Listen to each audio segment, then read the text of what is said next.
Hi, my loves. Welcome to another episode in Kinship. This is where we explore the relational dynamics and wisdom that emerge in our relationship with our dogs, especially as women. And today's episode is really about facilitating really safe and respectful interactions with other dogs and anchoring into a few nervous system truths as we sort of facilitate those interactions. And this episode is really coming from a place of one having, spent pretty much the last year interacting with so many different street dogs and facilitating these interactions because of, my dogs wanting to meet them and us kind of coexisting all together. But also because I think that mainstream dog training kind of reduces these interactions into a step by step process or a checklist that one must follow, and really keeps you in your head about how to meet new dogs. Whereas my experience has been, and my experience and my wisdom, so as to speak, has really been about not so much the checklist, but really about being present in the moment and attuning to what is happening in that moment for you, for your dog, for the other dog, and really kind of stepping away from, what's in your head to what's actually happening in the body through the leash, and responding from that place, right? And so I hope that this episode kind of, gives you a little bit of insight into how to kind of be less in your head about these interactions and really step into your body, and kind of take cognizance of what is happening for all of you collectively, but also what is happening for you individually as someone who is stewarding these interactions in more ways than one. And so I want to start by really sharing a little bit about my experience, like my lived experience, because I feel like that can be really helpful context as well, especially for dog moms who are listening to this, who are unsure, terrified, underconfident of, facilitating these interactions, but, would really like to kind of create a space for their dogs to interact with other dogs and be part of, and share some of that social, intelligence with each other. And so I want to start by essentially talking about the fact that I was never very confident about, my dogs interacting with other dogs, particularly street dogs. I was really nervous about it. I think that nervousness kind of hit an all-time high when I had Mutton with me. Mutton was my pit bull who was also really dog reactive. And so, every time that we would step out and she would see a dog on a leash or she would see a street dog, she would kind of, start lunging and bucking, and, it would become like a full scene. And so that was really, really overwhelming and dysregulating for me. And I think what came out of that was this experience of, oh my God, we have to avoid all dogs at all possible times. And just the sight of another dog would you know, send like stress waves through me. And so I think that that fear of, meeting other dogs was really, really strong. And I think something that kind of supplemented that in a lot of ways is that I didn't really know how to read the other dog. Like, I didn't really know how to read what was kind of happening between, my dog and this other dog when they were interacting. So I was kind of pretty much like a useless human being, just standing behind the leash and being like, okay, kind of like, figure it out, like meet each other and play with each other, and not really knowing how to contribute to that interaction. And the reason why I found that crippling actually in so many different ways is because my assessment of like the other dog, whether whether is the other dog approachable, is the dog not approachable, was very inconsistent and very unreliable. And so, what would happen would be that often I would think that the other dog is approachable, and we would approach the dog except for it to kind of blow up in our faces. And the dog would kind of start barking and growling and, baring teeth, and I would just completely collapse, right? And I think in so many ways, like, I felt a lot of guilt and put a lot of pressure on myself for reinforcing like a negative experience for my dog, especially who was dog reactive. In some cases, the bet played off, and the dog was approachable and the dog was friendly. But then in that moment, I didn't really know how to support my dog in that interaction at all. And so I think I was really sick and tired of the, just not knowing, right? How to kind of navigate that situation. And so one of the things that I realized I had to equip myself with was one knowledge piece. And this is really important as well, because again, I think that, so many times mainstream dog training culture kind of tells us all of these different things that we have to keep in mind and all of these different things that we have to learn. But I have honestly found that there is one fundamental thing that is really, really important to learn. And that kind of creates the foundation for all interactions, whether that's with your dog one on one or whether that's with facilitating meeting other dogs. And that knowledge piece is that of calming signals, right? And so calming signals are essentially a repertoire of signals which include facial expressions, vocalizations, bodily postures, movements that dogs use to communicate with other dogs, animals, as well as human beings. And dogs use these calming signals often to indicate that, they are interested in a polite interaction, that they are interested in, being approachable, in being approached, or they are not interested in any interaction whatsoever, right? And knowing how to read this kind of dog communication is one of the most empowering things you can do as a dog mom. Like, I mean every freaking word of it, right? Because what this knowledge has allowed me to do is it has allowed me to read the other dog so well and so beautifully that it has given me a sense of, I think that this dog is okay. I feel like we can make it work with this dog. Or I feel like, no, this dog needs more time. This dog is tense about this interaction, and it's best not to approach this dog. Right. And so, a couple of examples of, let's say, calming signals could be, a tail wag, right? And a tail wag, again, more often than not is assumed to be a sign of a friendly dog, but it's not necessarily true. Dogs can also wag their tails when they are feeling uneasy or unsure about a particular situation that they're in.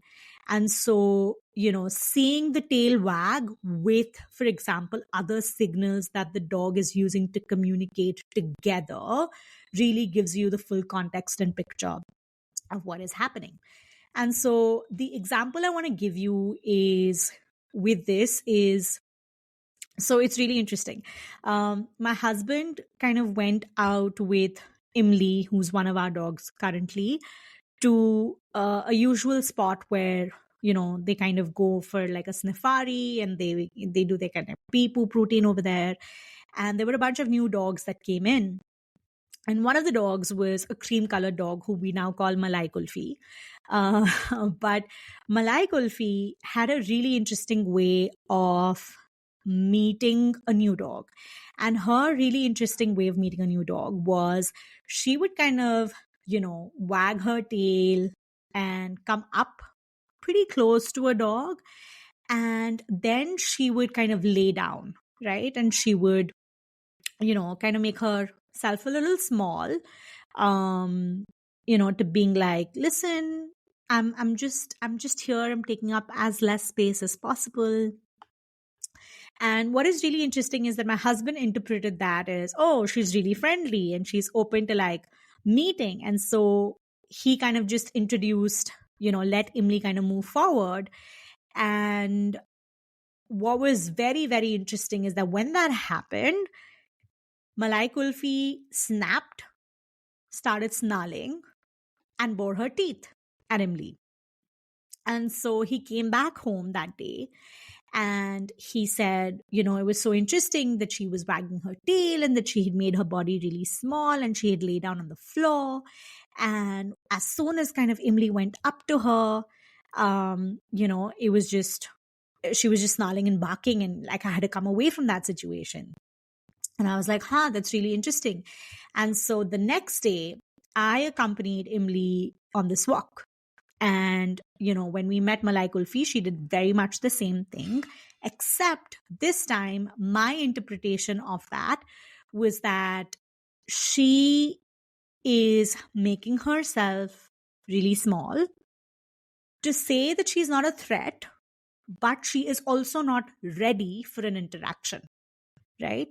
And this was something that I interpreted. This was something that I inferenced based on everything that I was seeing with her body language, right? And when I saw that, my message to Emily was, we're not going further. It's okay. Let her be the way that she is. You can sniff from a distance, but we're not going to go meet her right now. We're just going to walk away from this interaction. She's communicated what she needs to communicate. You're okay. And we're going to step away. And that was the length of the interaction, right? And I think that is such an important, that was such an important piece for me in that moment, because it was doing two things. One is it was communicating to Malai Kulfi that, listen, I get you. I get what you're trying to say, and I'm going to respect that. And this is going to be 100% consensual. So I'm not going to override the communication that you're giving me. But it was also me stepping in with Emily and saying, hey, I think you're getting too excited. And I don't think you're reading the situation really well right now. And so I'm going to actually step in and have you step away from this situation. Right? And in that moment, my knowledge of calming signals allowed me to steward this interaction in a way that was actually safe and respectful, right? And I'm going to be really honest, there are times when, for example, I might overread the context of another dog, right? Where I'm like, okay, maybe this dog is kind of so for example, if a dog freezes, right, when they're interacting with me, my first step would be okay, if the dog is freezing and is not really interested in approaching us, I think it's best to walk away, right? Sometimes I have found that the other dog is actually waiting for my dog to take the first step as well, right? And so it's to say that, it's not like every time I'm reading the signals as, oh, let's approach, let's not approach. Sometimes there is an intuition that kicks in to say, listen, I am not feeling really comfortable about this right now, or I just need more time to understand and observe this dog and really make meaning of what this dog is communicating so that I am in a better position to handle this interaction, right? But that decision capacity, that decision making capacity, that thinking capacity comes because of the knowledge that comes with calming signals. And so if this is something that, you're wanting to do for yourself, you're wanting to do for your dog, which is facilitate these interactions for them, I would highly, highly recommend learning about calming signals, because it'll just open up a very different world of communication for you. And you can really step into these interactions just feeling so much more confident and feeling like you can hold the situation, right? As opposed to feeling like the situation is going to get out of control for you, right? And so one of the best resources to learn about calming signals is a a course called Canine Communication, which is facilitated by Bhak's Education. It is a free course that is available on YouTube. I am going to put the link of it in the show notes. They are, I think together with all of the video material, they're about 2 hours of course content with great examples, like actual interactions between dogs where you can actually like decode and like study what are the different calming signals.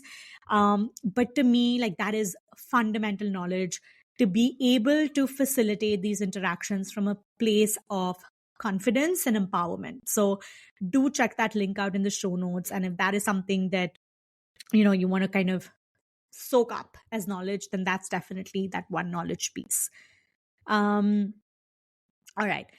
The second piece that I would think about is something that I kind of hinted at already, which is so much of these interactions are also about how are you feeling about these interactions, right? And again, this is something that doesn't get talked about enough.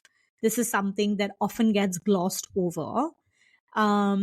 These interactions, because remember, right, like this is not just about your dog meeting another dog, right? You are also part of this interaction. You are standing at the other end of the leash, and the leash is pretty much in your control, right? When you tighten the leash because of your fear or your uncertainty or your underconfidence, it is sending a message to the other dog, right? It is sending a message to your dog, right? Your dog is feeling that tension and strain in the leash, and it could create some sort of like a confusing situation as well, which is where your dog's capacity to read the other dog is affected or interrupted by the messaging that you're also giving them, right? And so this is as much about how are you feeling in these interactions as it is about wanting to facilitate those interactions, right? So something that I have always practiced and I continue to practice is that if there are new dogs that I am aware of in our environment and I'm like, oh, let's go and see how this works out, or especially in the initial days, right, as we're building familiarity, I will never facilitate those interactions without checking in with myself on, do I feel like I have capacity to do this today? Do I have the patience? Am I feeling centered enough to do this today? If I am not, if I've had a bad day, if I am in a rush, if I am distracted, if I have something really urgent to do when I come back, if I just don't feel like I want to hold that kind of space, I will not do the interaction. As simple as that, right? Because me facilitating these interactions from a place of dysregulation is going to impact the quality of that interaction. It's going to interfere in my ability to read what is actually happening between the dogs. It's going to impact my ability to either step in when I need to or to let go when I have to. Right? So if, for example, I have been, in back-to-back calls and I'm really tired, or I have just been really stressed out about a bunch of other things in life, I know that I'm going to be really short on patience. I know that I'm going to want to control the situation as much as possible. And that is not a recipe for a safe and respectful interaction between my dogs and other dogs at all. And so something that I often tell clients of mine, especially those who work with me one-on-one, is that how are you feeling about this interaction? Because this is not something that you have to, you don't have to do it if you don't feel like it at all. And like, that's the permission. If you need, for whatever reason, if you need permission to believe that, then this is your permission. You don't need to facilitate this interaction on a day and a time when you don't feel like it, when you don't feel up for it, right? Because I do think that that's doing a huge disservice to your dog, to yourself, to your vision of wanting to create this socially and emotionally rich life for your dog. Right? So it's okay if, for example, these interactions happen when you have capacity, like less frequently. Maybe they happen once a month. That's okay. Right? Remember, these interactions are about quality and not quantity. Right? So it's okay if your dog is meeting other dogs only once a month, because that's all that you have capacity for. Right? But when we do facilitate these interactions, we want to be present. We want to be supportive. And we want to be able to facilitate them in a way that feels safe, in a way that feels, in a way that allows for connection and that communication between them and us. Right? So something to, again, just really, really anchor yourself in is, how am I feeling about facilitating these interactions? Right? And I think when you start asking that question to yourself, I think what is interesting is you are likely to find short-term as well as like long-term answers. And so, a short-term answer could be like, today I'm not feeling up for it, or right now I'm not feeling up for it. And I might feel differently about it tomorrow or the day after. And that's absolutely fine. But there could also be long-term answers that really point towards like larger patterns or a larger relationship with either your walks or with these kind of interactions, right? So, a larger pattern, for example, could be, I feel really, really terrified to facilitate these interactions because I'm constantly thinking about, if shit hits the roof or if something goes wrong, what am I going to do? Right? And what I really want to tell you is that is not just a random like thought. That's not just like a random fear. It's a very, very valid concern. It's a very valid fear, right? And I think that what that does require is just a space to unpack like all the different layers that exist to it, right? It requires a space for us to just really sit with the emotion that's coming up around the, possibility of these interactions and the possibility of what you think could go wrong. Right. And it's important to just really sit with that and like, have someone hold space for you as you kind of move through and articulate everything within that. Because again, I have found that when we kind of suppress our feelings and emotions about, how we feel about some of these things, those show up in such subtle, nuanced, nonverbal ways. Like imagine if you walk into an interaction, bracing yourself for what could go wrong.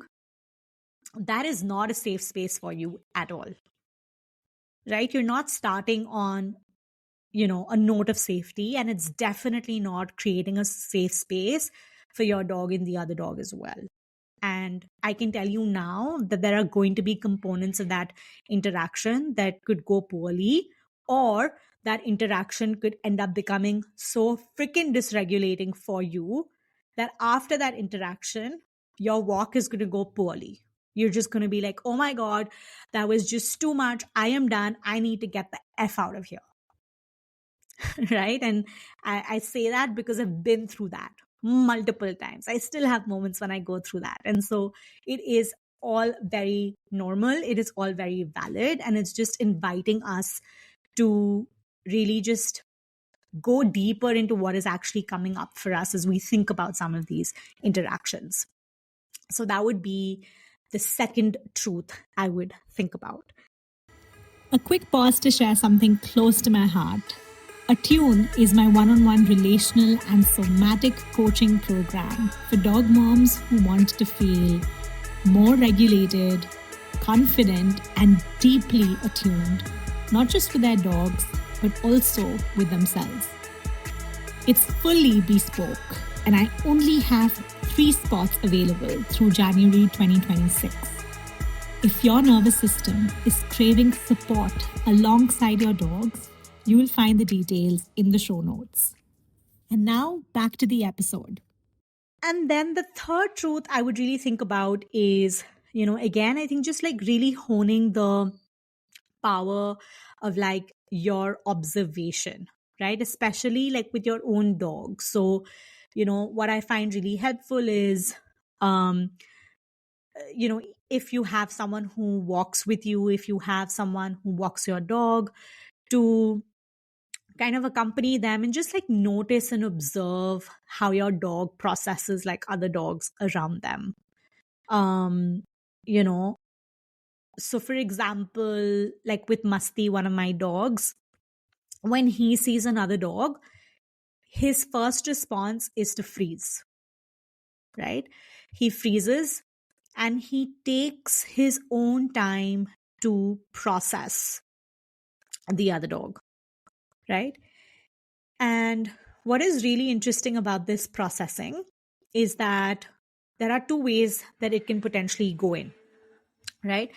If the other dog is patient enough to respond to this freeze and consequent communication, Musty and the other dog could meet and everything could be fine. It could be a really simple, polite interaction, and that could be the end of the interaction. If the other dog is impatient and walks away, Musty loses his shit, right? Then he's going to be lunging and barking because he's not been able to complete his cycle of information processing and consequent communication, right? If that processing is rushed because, for example, we're on the side of the road, or there is incoming traffic, or this dog has been walked away by their human, right? Again, the same thing happens. So for Musty, for example, when he meets a new dog, when he sees a new dog, he needs a lot of patience and time to just process, make some decision in his brain that I don't fully understand, obviously, and then act on the information that he has processed, right? That is something that I have observed about him. Imli, on the other hand, is much quicker at processing. She's also excellent at communicating with other dogs, right? Like, if like, I think she has capacity to like slowly and steadily pretty much like win over any dog because she's really, really good at communicating with them. And so she's much swifter, but she's also really like intuitive about communicating with other dogs, right? And for me, a really, really powerful moment when I kind of observed this was when we were walking one evening together, and we kind of met these two dogs, Makhan and Bhola, who were dogs who used to hang out around our house previously, and Imli was friends with them. But they also had like a third dog with them, and this dog I call Chui Mui because she's very flighty and very like, oh, please don't touch me, but also like, I want to hang out, but all of that. And so Chui Mui would prefer to not really be around new dogs and takes her time to be around new dogs, but she also wants to be part of like the group, right? So it's it's really like confusing space, I think for my dogs as well, because they're like, well, you want to be part, but you also don't want to play, and you also don't want to like say hi, which is kind of weird. So what was really interesting about this observation of Imli was that when she kind of went up really close to Chui Mui barked in her face, right? And like proper barking, right? Like barking in her face. And I think what was really interesting is that, and I'm going to give you two layers of this, right? Imli stayed steady. She was like, okay, you're barking. You don't want me to come too close to you. I'm going to hold ground. I'm going to stay steady. You're going to walk away, and then I will walk away. Right? And on that particular evening, for whatever reason, I felt really ready to let interactions go in whatever direction. I was like, worst case, she's going to get bit and we will handle it. right? And when this incident happened, when Chuimu kind of barked in her face and Imli stood her ground, my instinctive reaction was to pull Imli back. But there was something about reading Imli's body language where I was like, oh wait, I think she's got it. Like I think she's actually okay. And I think she knows how to navigate the situation. And so all I did was hold the leash, not really tight, but hold it firm and stay close to her. But I didn't step in and I didn't intervene. And that was such a great moment because of so many different reasons, right? But observing Imli and observing that interaction gave me so much important data about so many different things, right? One, it gave me great data about Imli's capacity to engage in some of these situations where I was like, oh my God, girl, like you're amazing, right? Two is that it gave me so much data about Chui Mui, where I was like, okay, so you're the kind of dog who will bark in another dog's face, but you're not going to escalate it, right? And so maybe when you bark in another dog's face, that is my cue to be like, okay, guys, let's break it up. Let's take a break, right? Which is exactly what, served me in a later interaction with Masti. And the third important piece of data that I got is that I can see my dogs interact in ways that seemingly look scary, and I will not collapse. Like I can survive it. That I can be this like genuinely like chill person who's like, okay, you guys are doing your own thing. I'm just here. I'm just like witnessing this happening. I'm just reading everything. And I will step in when I feel like I need to step in. And that feeling like I need to step in could be again a result of, my read of the situation, or it could be a read of, how my dog is interacting in that situation. Right. But those were great data points to take away from that interaction. Right. And so I have found it really, really, really helpful to observe my own dog in their response to other dogs, because that way, when I walk into a situation where I am meeting a new dog, I already have knowledge about how my dog is necessarily going to respond to this dog.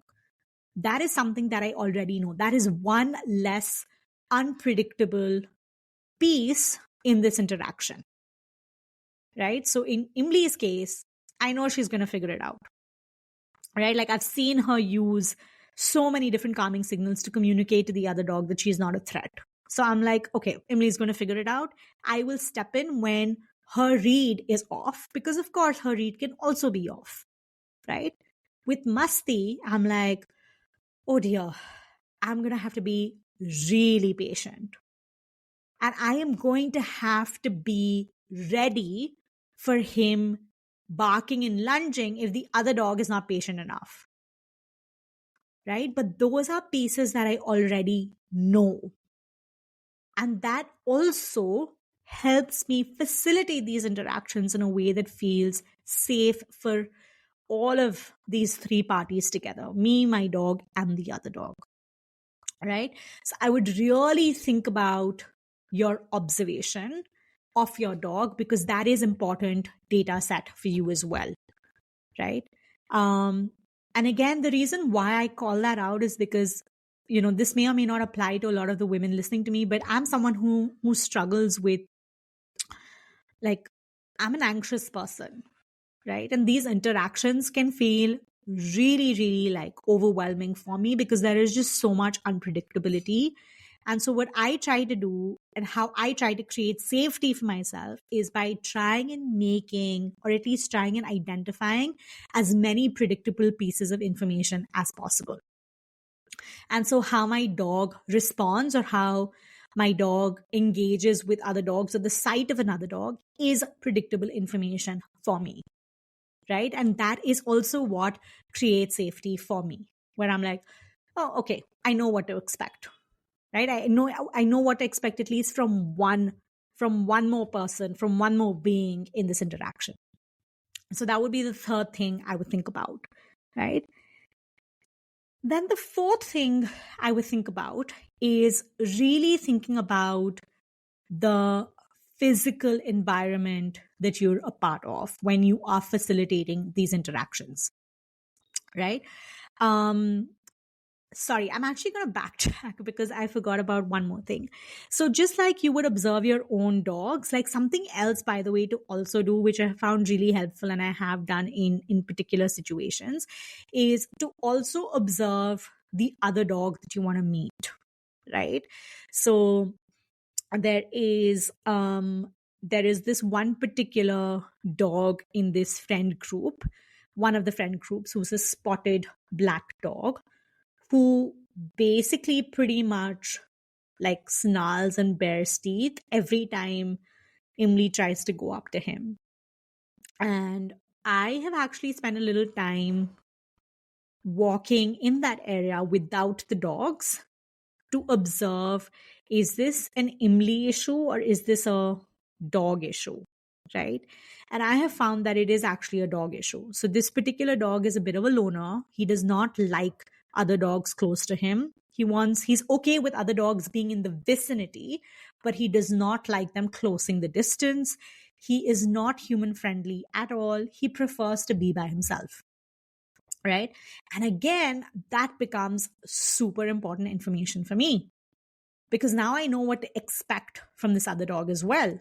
I'm like, yes, you don't like other dogs. You don't like other humans. You're not interested in this friendship whatsoever.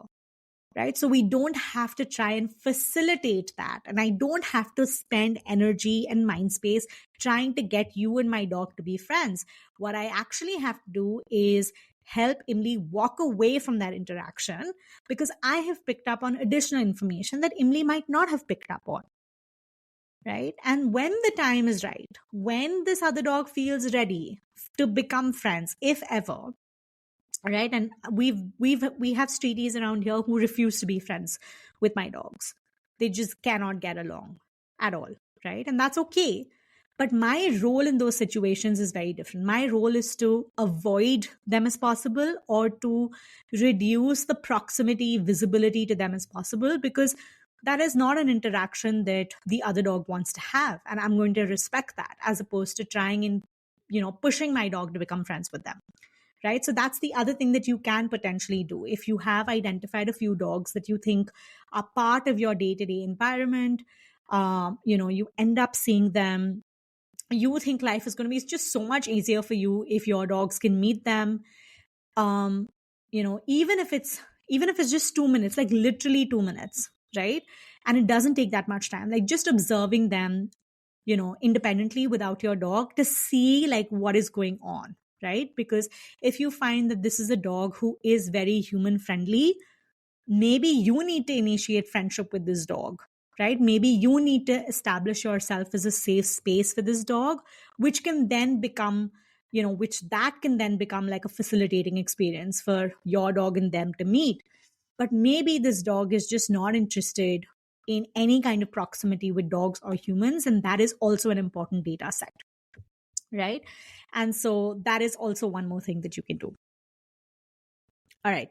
The fourth piece, which is really thinking about the physical environment when these interactions happen. So one of the things that I absolutely do not do is I don't have any of these interactions on a busy road ever. Right.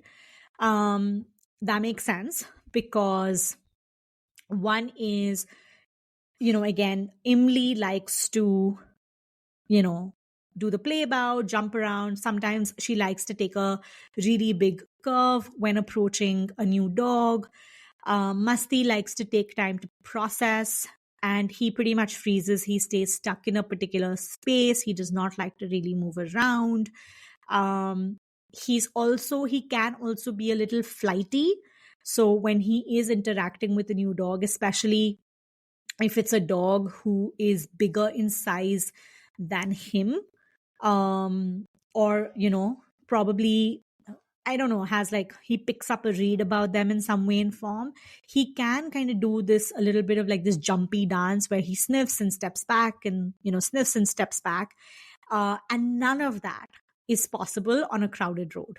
None of that is possible on a road that has high amount of traffic. And so I like to facilitate these interactions in as many open spaces as possible where incoming traffic, incoming dogs, incoming people are very little, as much as possible. Right. And so if we were to kind of see a new dog, if we were to meet even an old friend on the road when we're walking, I would skip the interaction, or I would ask the other person to move to an open space so that our dogs could interact with each other. But on road interaction is very little as possible. Right.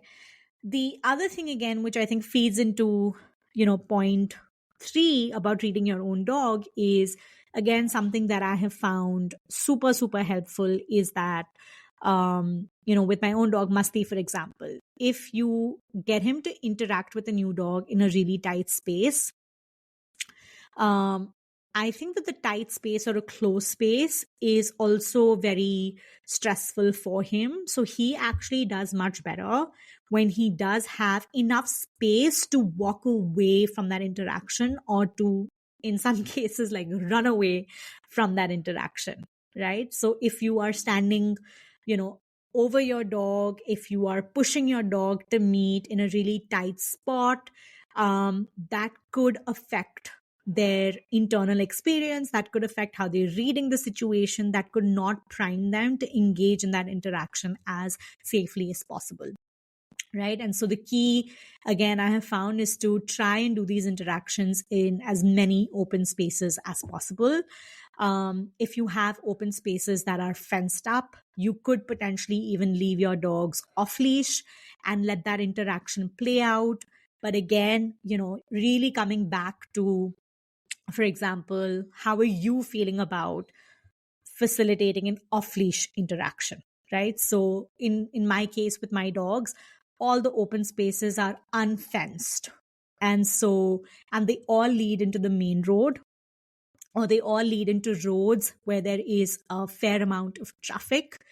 And so, unfortunately, I do not do off-leash interactions, but I do really, really, really long leash interactions.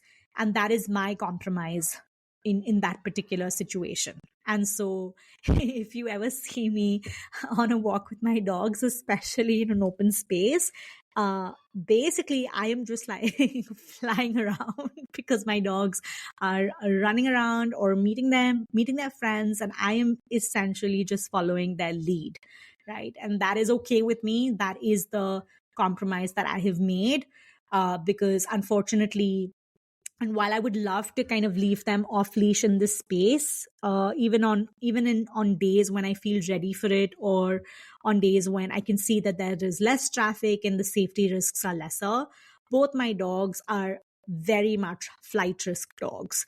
The sight of another cat, the sight of another dog, even a loud sound, and that will send them scuttering off, running off. And we've had experiences where we've had to chase them before, and it's been a whole thing. And that is something that my body is just not ready for. My nervous system cannot handle.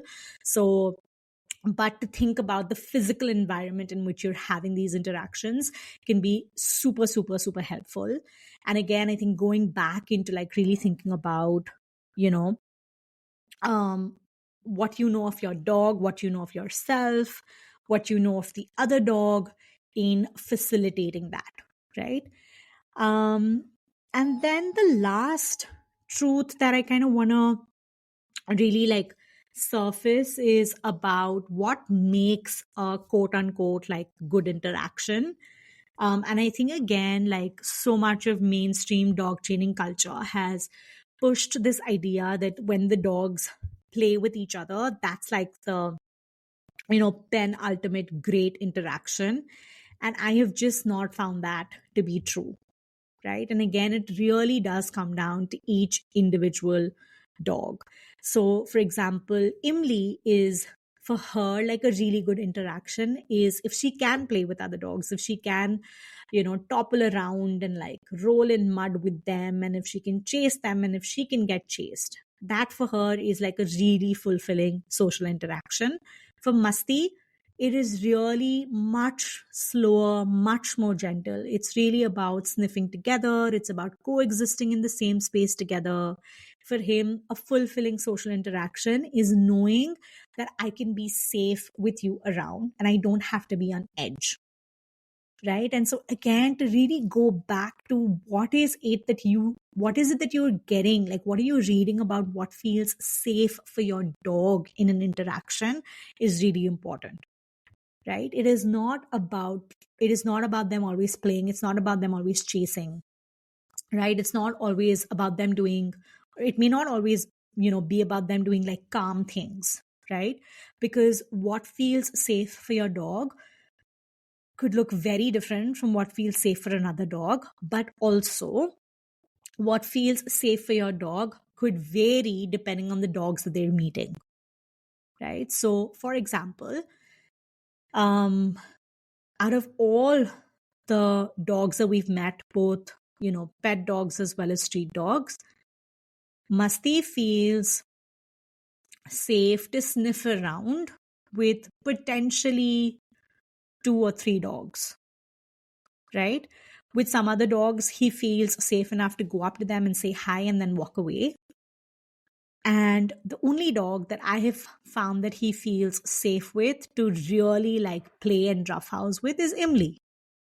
Right? Imli, on the other hand, is much more outgoing than him and is much more uninhibited by much more uninhibited as compared to Masti, and so she can pretty much play with any dog, right?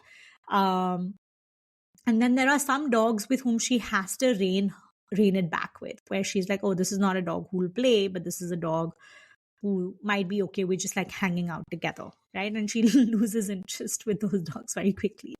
But again, to think about, like, it's not really about a prescriptive general description of what a good interaction looks like. It is also about, what is a safe interaction? And I think that's more important, right? What does a safe interaction feel like for your dog? But also, what does a safe interaction feel like for you? Right. And again, it's very much possible. Like for me, I find that I really enjoy my walks with Emily because we get to meet these other dogs. I get to see her having a great time. I feel less stressed about it. It's great. Like it's a very, nurturing, very, very nurturing walk. Whereas with Masti, meeting new dogs is not always a very safe experience. It can be a really overwhelming experience because there's like a build up to that, right? There is a fair amount of tension, and that's how he processes these interactions as well. And that's okay. But I know that we've anchored into safety when, he's kind of met the dog and he's like, okay, I'm now done, or they start doing their safari together. Right. And so instead of thinking about the perfect interaction, like so much of mainstream dog training culture asks us to think of, to start really thinking about what does a safe interaction feel like for both you and your dog. Yeah. All right, my loves. With that, I'm going to bring this episode to a pause. I think I spoke about a lot of different things. Hopefully you were able to take a few notes and really think about and, reflect on some of these ideas and pieces for yourself and your relationship with your dog, your relationship with meeting new dogs with your dog. And I would love for you to, try some of these out, to even like just think about what's coming up for you as you think about some of these prompts and questions. And of course, if you would love to share them with me, feel free to drop me an email. I'd love to engage with them. If you try interacting with a new dog with some of these principles in mind, feel free to tag me on Instagram, on stories, or however, or just DM me a video. I'd love to see how this plays out for you. Yeah. Till then, I will see you in a new episode very soon. I hope you enjoy this one, and I will chat with you super soon.